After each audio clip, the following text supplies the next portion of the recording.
ایک بادشاہ اور اس کے ساتھی شکار کی غرض سے جنگل کی جانب چلے جا رہے تھے۔ صبح کی سناٹے میں گھوڑوں کی ٹاپیں صاف سنائی دے رہی تھی، جنہیں سنتے ہی اکثر راہگیر راستے سے ہٹ جاتے تھے، کیونکہ بادشاہ سلامت شکار پر جاتے ہوئے کسی کا راستے میں آنا پسند نہیں کرتے تھے۔ بادشاہ اور اس کی ساتھیوں کی سواری بڑی شان و شوکت سے شہر سے گزر رہی تھی۔ جو ہی بادشاہ شہر کی فصیل یعنی چار دیواری کے قریب پہنچا، اس کی نگاہ سامنے آتے ہوئے ایک آنکھ والے شخص پر پڑی، جو راستے سے ہٹنے کے بجائے بڑی بے نیازی سے چلا آ رہا تھا۔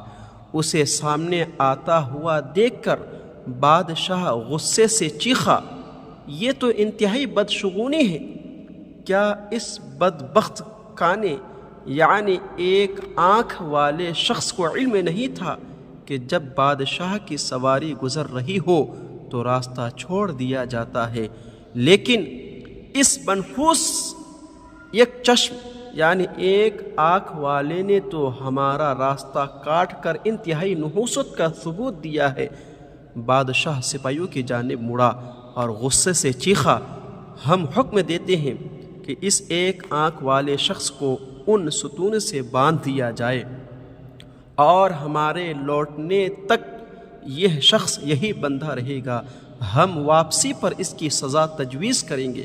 سپاہیوں نے فوراً حکم کی تعمیل کی اور اس شخص کو ستونوں سے باندھ دیا گیا۔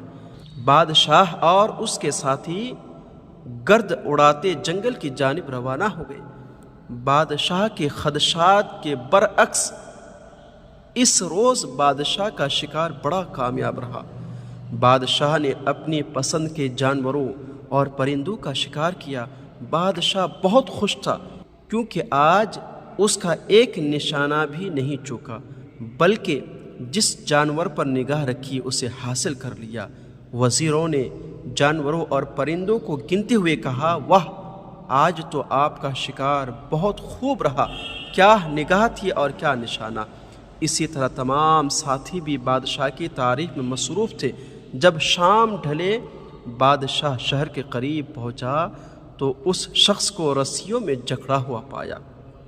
وہ شخص زوردار آواز میں بادشاہ سے مخاطب ہوا، کہیے بادشاہ سلامت، ہم دونوں میں سے کون منحوس ہے، میں یا آپ؟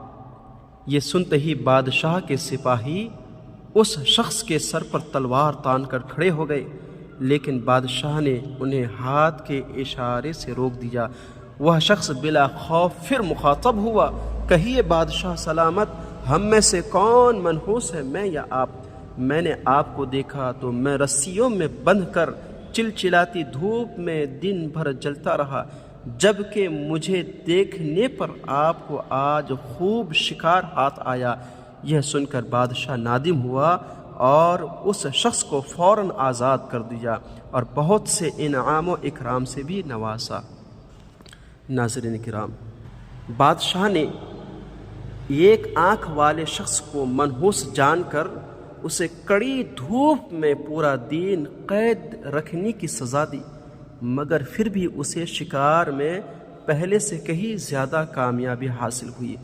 اس حکایت سے تو ان کے وہم کی مکمل کاٹ ہو گئی، جو کسی انسان، جانور یا کسی دن، مہینے کو محض اپنے وہم کی بنیاد پر منحوس خیال کرتے ہیں، حالانکہ شریعت میں اس کی کوئی حقیقت نہیں۔ یاد رکھیے، جو شخص وہم کی آفت میں مبتلا ہو جاتا ہے اسے ہر چیز منحوس محسوس ہونے لگتی ہے، حتیٰ کہ وہمی شخص کم عقل لوگوں کی باتوں میں آ کر غلط فیصلے کر کے نہ صرف خود آزمائش میں مبتلا ہوتا ہے بلکہ دیگر لوگوں کے لیے بھی وبال جان بن کر رہ جاتا ہے۔ کسی مسلمان کے منحوس ہونے کا خیال نفرت کی وبال میں ڈال سکتا ہے۔